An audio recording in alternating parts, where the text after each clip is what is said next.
El Bogotazo, el día en el que Colombia lloró. Sucedió el 9 de abril de 1948 y duró 3 días. 3 días de intensa violencia, pero una década completa, llamada como la década, la etapa, el periodo de la violencia en Colombia, donde vemos cómo la lucha bipartidista cobra un carácter mayor a partir del Bogotazo. ¿Por qué se dio el Bogotazo? Digamos que fue la bomba que estalló esta ira, este rencor, esta diferencia que tenían los dos partidos políticos vigentes en ese momento en Colombia, el Partido Liberal y el Partido Conservador. ¿Qué desató estos hechos violentos? Nada más y nada menos que la muerte del líder político carismático Jorge Eliezer Gaitán, el 9 de abril de 1948. Se encontraba en el poder el presidente Mariano Ospina Pérez. Después de 15 días de un liderazgo del Partido Liberal, era presidente un conservador. ¿Por qué? Pues hubo fragmentación en el Partido Liberal, hubo unas discusiones y se logró una división, que lo que ocasionó fue que se eligiera un conservador como presidente después de 15 años de obtener la victoria del Partido Liberal. Además, el contexto que se estaba dando en el mundo en el momento en que Colombia estaba en casi una guerra civil era nada más y nada menos una conferencia panamericana que se estaba dando a cabo precisamente en Bogotá, organizada en Estados Unidos. Con esta conferencia se logró la fundación de la Organización de los Estados Americanos, la OEA, que no era más, era la 9ª conferencia. Esta 9ª conferencia lo que buscaba era declarar el comunismo establecido por la Unión Soviética como un movimiento al margen de la ley. ¿Por qué? Pues tanto la Unión Soviética como Estados Unidos, las dos potencias mundiales, las dos grandes potencias mundiales, estaban buscando alianzas estratégicas. Y pues la Unión Soviética había ido metiéndose poco a poco en nuestro continente latinoamericano, logrando grandes cambios en algunos países. Para ello, Estados Unidos organizó esta gran conferencia panamericana. Pero paralelo a ella, en Bogotá también se estaba llevando a cabo otro encuentro de jóvenes latinoamericanos estudiantes, financiado por Perón, por el peronismo, pero liderado por otro gran líder cubano ya fallecido, Fidel Castro, que en ese momento estaba joven. Este joven estudiante de leyes organizó este encuentro como represalia a la conferencia panamericana que se estaba llevando a cabo acá en Bogotá. De hecho, Fidel Castro había orquestado un encuentro con su admirado Jorge Eliezer Gaitán. Querían hacer una manifestación unidos, porque, si no lo he dicho anteriormente, Jorge Eliezer Gaitán gozaba de un prestigioso y un don innato e inigualable como orador. Y sus discursos, como lo dije anteriormente, era la voz del pueblo, eran unos discursos que hablaban, lloraban del gemir que el pueblo sentía en ese momento. Y esa era la idea de estos dos grandes líderes. Unirse en un momento. De hecho, ese mismo día de su muerte tenían una cita orquestada a las 2 de la tarde, cita a la que el caudillo no pudo llegar, porque minutos antes había sido asesinado. ¿Cómo fue su asesinato? Él se encontraba en el edificio, y en la puerta del edificio, según la declaración de algunos testigos, se encontraba este joven asesino, Juan Roa Sierra. Se habla de que es el asesino del autor físico, pero no sabemos si fue el autor intelectual.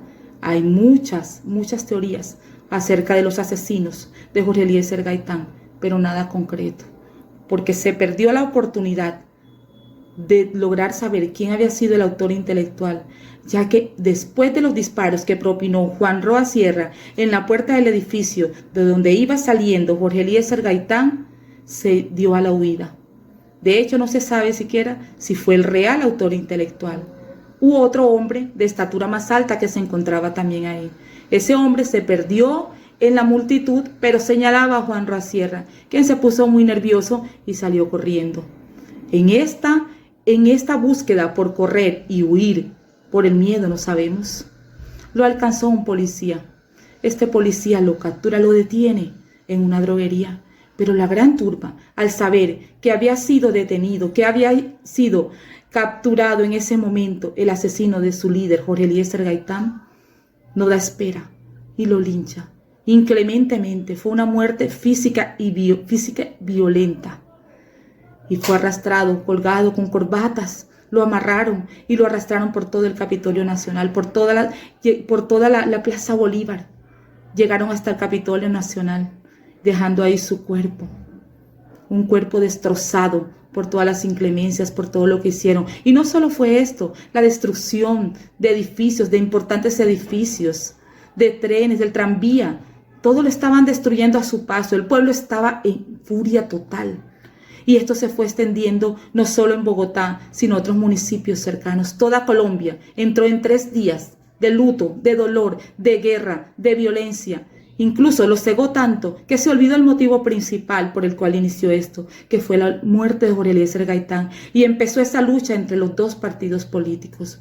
Esta fue la bomba, esta fue lo que estalló la etapa de la violencia de estos partidos políticos colombianos, de estas diferencias. Se pidió de inmediato la baja del poder del presidente actual Mariano Ospina Pérez. Qué triste, ¿verdad? Pero que lo hable a la vez también de que en Colombia todos nuestros episodios han estado manchados con sangre. Toda libertad nos ha costado y ha pagado el precio por ella, la sangre de alguien. Y aún sigue vigente esto. La etapa de violencia no ha terminado. Colombia sigue llorando, se sigue gimiendo y se siguen levantando líderes también. Necesitamos más Jorge Eliezer Gaitán. Con las buenas tardes, mi nombre es José Luis Castro Roncayo, estudiante de 4º semestre de Administración Pública Territorial, CETAC, Valledupar, la ESAT. En esta oportunidad les vengo a comentar sobre la dictadura del general Rojas Pinilla. Esta dictadura se dio en el periodo entre 1953 y 1957. El dictador Rojas Pinilla nació en el departamento de Boyacá en 1900 y murió en Melgar en 1975. Por supuesto, hay que destacar en su periodo de gobierno las grandes obras de infraestructura que acometió. Por ejemplo, el Hospital Militar Central, el Aeropuerto Internacional El Dorado, el Centro de Administración Nacional CAN, la Secretaría Nacional para la Asistencia Social, Sendas. En 1957 promovió un plebiscito para otorgarle el derecho a las mujeres colombianas a votar. Trajo la televisión nacional, despolitizó la Policía Nacional. Son obras importantes de destacar en su gobierno. Pero se presentó una época de violencia en su gobierno, y es así como las cifras datan de 50.253 asesinatos. Esto quiere decir 447 asesinatos por cada 100.000 habitantes. Se produjo pues por el asesinato, el magnicidio del caudillo liberal Jorge Eliezer Gaitán. El Congreso de la República demoró 1 año en estar cerrado. La casa del expresidente Alfonso López Pumarejo fue incendiada, lo mismo que la del expresidente Lleras Camargo. La turba también incendió el Directorio Nacional Liberal. Los diarios El Tiempo y El Espectador también fueron víctimas de la turba. Entonces, también dentro de esta etapa de la violencia, murieron 13 estudiantes a través de las balas asesinas del Batallón Colombia. Ese día, en la Universidad Nacional de Bogotá, los estudiantes celebraban los 25 años de la muerte del estudiante Bravo Garcés. Entonces, Luego de este periodo de violencia en la administración de Rojas Pinilla, se presenta la censura a los medios de comunicación, y es así como él expidió un decreto presidencial en el cual so pena de 2 a 5 años de prisión a la prensa que censurara o criticara su gobierno y a sus ministros. Él planteaba que prensa libre pero responsable, y que el periodista tenía que ajustarse a los hechos pero no empezar a analizar la noticia. Entonces también se presentó el asesinato del periodista Héctor Echeverry Cárdenas, porque este publicó un artículo que daba cuenta de que habían exportado $2 millones en oro, y que se benefició de esta exportación el general Rojas Pinilla. Al día siguiente apareció asesinado. Entonces, luego de este periodo de censura a los medios de comunicación, se da otro periodo en la administración de Rojas Pinilla, que es la caída y exilio. ¿Qué pasó en este periodo? Se juntaron los industriales, los sindicatos, la iglesia, los estudiantes, los partidos políticos, pararon al país en protesta nacional, razón por la cual le tocó renunciar ante la radiodifusora nacional a las 9:30 de la mañana, el presidente Rojas Pinilla, pero dejó establecida una junta militar, que fue la que terminó su periodo desde 1957 a 1958. Frente Nacional. Primero que todo, presentarme. Mi nombre es Henry Barrios, estudiante de cuarto semestre de Administración Pública Territorial, CETAD Valledupar. Hoy, dentro del módulo de Régimen y Sistemas Políticos Colombianos 2, voy a hablarles un poco sobre el Frente Nacional. ¿Qué fue el Frente Nacional? Voy a darles una pequeña introducción sobre el Frente Nacional. ¿Por qué se creó? ¿Quién lo creó? Los motivos para crearlo. El Frente Nacional fue en su momento un pacto, o también podemos llamarlo como un acuerdo político, concretado entre ¿quiénes? Entre los partidos liberales y conservadores, que eran los únicos partidos que existieron en su momento, o mejor dicho, eran los partidos tradicionales en el país. Estamos hablando de por allá de los años 1958, que fue en ese año que se concretó ese pacto, por decirlo así, entre esos dos partidos. ¿Y con qué finalidad, con qué objetivo hicieron ese pacto? Para acabar con el partido político del general Gustavo Rojas Pinilla, quien en su momento estaba como presidente de la República de Colombia. Podemos decir que por ahí en 1956 Alberto Lleras Camargo buscó esos acercamientos con los conservadores.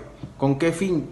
Con el fin de proponerle una creación de un binomio liberal-conservador para luchar contra la dictadura en su momento del militar Gustavo Rojas Pinilla. Se dice que Alberto Lleras Camargo viajó en su momento a España para buscar al expresidente Laureano Gómez y así plantearle ese proyecto que tenían en su momento, este proyecto de acuerdo entre estos dos partidos tradicionales. Su principal objetivo de este Frente Nacional era que promover y mantener esta estabilidad política y social en el país. ¿A través de qué? De una alternancia en el poder. ¿Entre quiénes? Entre estos partidos tradicionales que son Partido Liberal y Partido Conservador. Se implementaron políticas de desarrollo económico y social, como la promoción de la industrialización y la diversificación de la economía. Se dice que uno de los objetivos que el Frente Nacional logró fue la estabilización de la democracia y la pacificación del país, después de un largo periodo de alta confrontación política y violenta. Voy a hablarles un poco sobre los presidentes del Frente Nacional. Alberto Lleras Camargo fue la persona que ocupó ese cargo como presidente empezando el Frente Nacional en el año 1958 a 1962. De ahí lo sustituyó Guillermo León Valencia en el año 1962 a 1966. Luego Carlos Lleras Restrepo ocupó ese cargo en 1966 a 1970. Y ya por último, Misael Pastrana Borrero de 1970 a 1974. Estas 4 personas fueron las que ocuparon estos cargos de presidente durante este Frente Nacional. Podemos hablar que fue durante 16 años que estos partidos tradicionales, liberales y conservadores ocuparon los cargos de presidencia en su momento. Se dice que durante este Frente Nacional también se creó oposición porque habían partidos o personas, líderes políticos distinguidos que no estaban de acuerdo en su momento con este pacto que habían creado estos partidos tradicionales. Se dice que durante el periodo presidencial de Valencia, de Guillermo León Valencia, el liberalismo se fragmentó, lo cual hizo que apareciera un movimiento revolucionario liberal, lo cual el líder de este movimiento revolucionario liberal fue Alfonso López Michelse.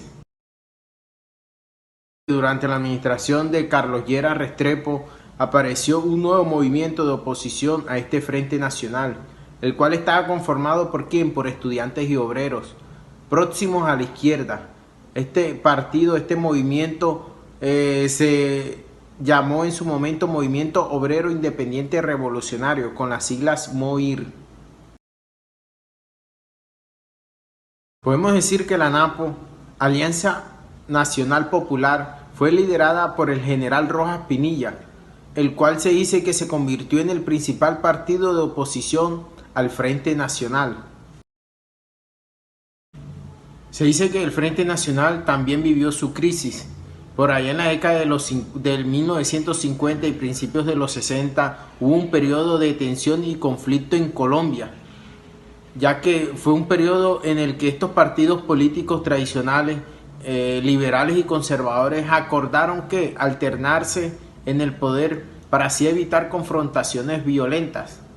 Pero, sin embargo, a pesar de este acuerdo, hubo brotes de violencia y disturbios en todo el país, debido a esos desacuerdos y a esas rivalidades que tuvieron en su momento los liberales y conservadores. Esta crisis culminó ¿con qué? Con la formación de estos grupos guerrilleros y movimientos armados. En su momento, los que se crearon fueron las Fuerzas Armadas Revolucionarias de Colombia, que conocimos como FARC, ya que estos grupos surgieron como resultado de esa exclusión política que hubo en su momento y de esa falta de oportunidades para esos sectores marginados de la sociedad, esos sectores que se sentían excluidos, esos sectores que se sentían que no los tenían en cuenta para nada. Durante este Frente Nacional podemos concluir que llegó a su fin con la elección del presidente Alfonso López Michelse. Estamos hablando por allá en los años 1974, quien él en su momento no pertenecía a ninguno de los dos partidos, ni liberal ni conservador. Así, él pudo ponerle fin a esta alternancia en el poder. El grupo rebelde, denominado como la FARC, nace como guerrilla el 27 de mayo de 1964. Originalmente, comenzó como un movimiento campesino en busca de una reforma agraria, pero se convirtió en una guerrilla de izquierda que aspiraba a llegar al poder por la vía de las armas. Sin embargo, consideran hoy a la FARC como un grupo terrorista por su participación en secuestros, extorsiones, atentados y sus vínculos con el narcotráfico, dejando ya de lado su propósito inicial, el cual era mejora en las condiciones de vida de los colombianos. La guerrilla ha sido sinónimo de horror en los campesinos, generando por años las épocas más difíciles que ha vivido Colombia en su historia. La guerrilla también fue conocida por el reclutamiento de menores para la guerra. Según cifras oficiales, 4 de cada 10 combatientes son menores de edad.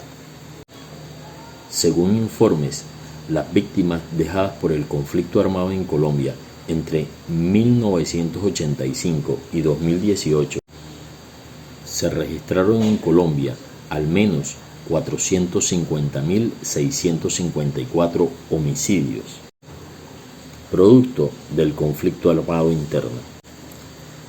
En los años 70, no tan solo fue el inicio de los grupos revolucionarios al margen de la ley, también aparecieron el narcotráfico. Pablo Emilio Escobar Gaviria fue uno de los narcotraficantes más destacados de la época. Al inicio de la exportación masiva de cocaína a Estados Unidos, Pablo, bajo la sombra del contrabandista Alfredo Gómez López, inicia como intermediario y termina exportando la droga a Estados Unidos. En 1973, Pablo decide ampliar el negocio, creando su propio laboratorio de cocaína. Este mismo año se crea el Cartel de Medellín, cuyo máximo líder era Pablo Escobar. Esta era una organización ilícita, la cual tenía las 3 ramas del negocio: producción, transporte y venta. En 1989, el candidato presidencial Luis Carlos Galán promovió una política de extradición a los narcotraficantes, lo cual generó una ofensiva no tan solo en contra del candidato, sino también en contra de su partido y el Estado, lo cual conllevó a la muerte del candidato presidencial Luis Carlos Galán por parte del Cartel de Medellín. En el gobierno de César Gaviria se aprueba la Constitución de 1991 y en ella la prohibición de la extradición de cualquier ciudadano colombiano. En 1993 se le da muerte a Pablo Escobar por parte del bloque de búsqueda. La guerrilla y el narcotráfico no fue la única problemática de Colombia. También apareció el sindicalismo, producto de las desigualdades sociales de la época. El sindicalismo en Colombia apareció a partir de 1847, gracias a la creación de artesanos de Bogotá, los cuales exigían un aumento en los impuestos de aduanas para que los productos nacionales pudieran competir en contra de los productos de otros países. En este movimiento sindicalista, los reclamos se volvieron violentos, provocando así una guerra civil, la cual generó la muerte de artesanos y campesinos en su gran mayoría, por lo cual no se volvió a hablar de sindicalismo hasta después de la Primera Guerra Mundial. Después de la Primera Guerra Mundial aparecen en Colombia las primeras industrias y con ellas los nuevos sindicatos. En esta época no existían leyes sindicalistas, por lo cual no eran tomados con seriedad por parte del Estado. La gran mayoría de los sindicalistas eran despedidos y encarcelados. En 1928 se dio la masacre de las bananeras, en la cual el gobierno de la época prefirió proteger los intereses de la compañía extranjera norteamericana en vez de a sus propios conciudadanos. En 1930, tras la creación del Partido Liberal, fue la era de oro del sindicalismo, tras la creación de la Ley 83 sobre la organización sindical. En 1934 se define el contrato de trabajo. En 1938 se crea el Ministerio del Trabajo. En 1948 se expide el Código Procesal de Trabajo. En la Constitución de 1991 en su artículo 39, habla del sindicalismo y asociaciones, ya como derecho fundamental. El sindicalismo estuvo atado a los movimientos sociales, los cuales, al inicio de las grandes industrias, dio paso a las clases obreras. Al inicio se fueron creando ciudades alrededor de estas grandes industrias, las cuales generaban sueldos muy bajos a sus empleados, lo cual conllevó a la implementación de mujeres y niños, los cuales recibían un sueldo inferior al de los hombres. En 1930 se creó el Partido Comunista Colombiano, promoviendo la lucha obrera. En 1954, tras la llegada de la televisión, se vio una nueva forma de percibir los movimientos sociales, donde el derecho a la comunicación toma un papel fundamental sobre la ciudadanía. Pero si analizamos los medios de comunicación en la actualidad, vemos que rinden cuentas al gobierno, permeando y polarizando la información, donde la información es poca o casi nula sobre los movimientos indígenas y los movimientos estudiantiles. Hola, les habla Maribelia Mendoza Fuente, estudiante de Administración Pública Territorial de cuarto semestre del ESAD. El tema a tratar hoy es la constituyente del 91 y los partidos políticos de esa época. El 4 de julio se conmemoraron los 30 años de la Constitución de 1991. En tal sentido, debemos observar que una constitución es un pacto político-social tan estable que ofrezca un futuro promisorio a largo plazo, pero tan flexible que no impida responder oportunamente a los desafíos sociales y políticos como los que ha tenido que enfrentar Colombia en las 2 últimas décadas. La Asamblea Nacional Constituyente, elegida popularmente, generó un proceso de desmovilización de grupos armados que venían explorando negociaciones de paz con los gobiernos anteriores. Por esta razón, la Constitución del 91 fue la oportunidad para que estos grupos abandonaran la lucha armada con la condición de participar de manera activa en la transformación de la sociedad colombiana por causas institucionales.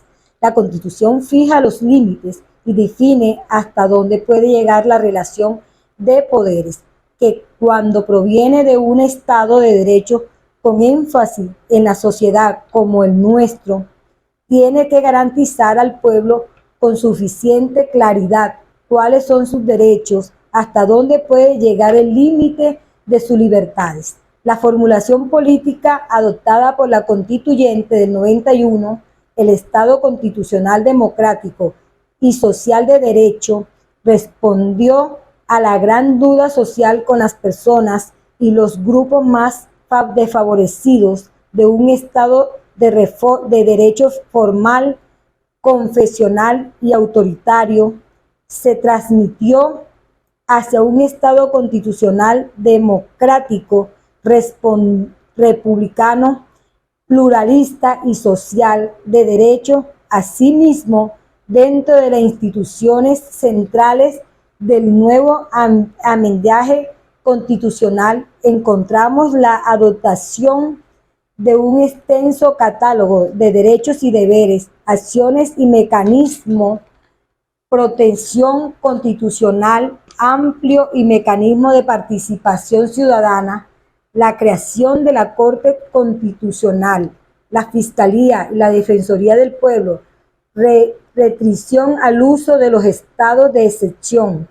Por mencionar algunos logros, algunos desafíos importantes son alcanzar la paz ahora que se ha reconocido el conflicto armado, reducir la corrupción, garantizar el cumplimiento de derechos internacionales humanitarios, diseñar un ordenamiento territorial favorable a la regionalización del país, una reforma política favorable a la democracia participativa real, acceso efectivo a las tierras para millones de excluidos por la pobreza o la violencia, entre otros.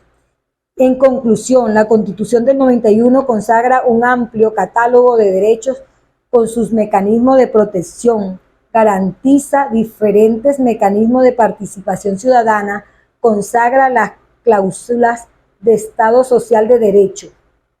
El proceso de Constitución de Colombia política de 1991 fue una representación a complejos fenómenos sociales como el narcotráfico, la persecución política de la izquierda nacional y el uso excesivo del estado de sitio. Esto condujo a que distintos movimientos sociales vieran en la estructuración de unos nuevos acuerdos políticos una nueva legitimidad de establecer un paradigma democrático que garantizara el respeto a los derechos fundamentales, inclusión, principios democráticos que fundamentaran el Estado constitucional de derecho sobre reconocimiento y respeto a la legitimidad humana a través de una Carta de Derechos que cumpliera el rol de cláusulas contractuales vinculantes para los actores políticos que participaron en el proceso deliberativo constituyente del 91. También se obtuvo la creación de nuevos partidos políticos en Colombia.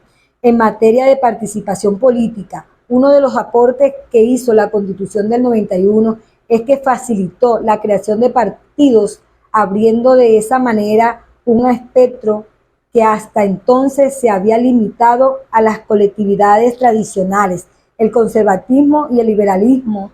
En la actualidad hay 16 colectividades con personería jurídica que goza por ese reconocimiento de los beneficios establecidos en la ley como dinero del Estado para ayudar a su funcionamiento. La Carta Magna establece como derecho fundamental que todo ciudadano tiene derecho a participar en la conformación, ejecución y ejercicio control del poder político.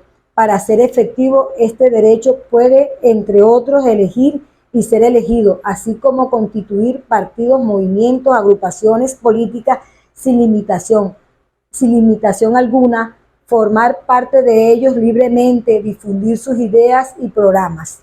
El coordinador del Observatorio de Justicia Electoral, Misión de Observación Electoral, Camilo Mancera Morales, dijo que en el nuevo siglo que la Constitución del 91 lo que hizo fue garantizar un pluralismo político, pues permitió que se fortalecieran otras organizaciones políticas que representaban otros grupos posiblemente minoritarios, también porque antes teníamos dos partidos grandes que eran los que manejaban el poder político en Colombia.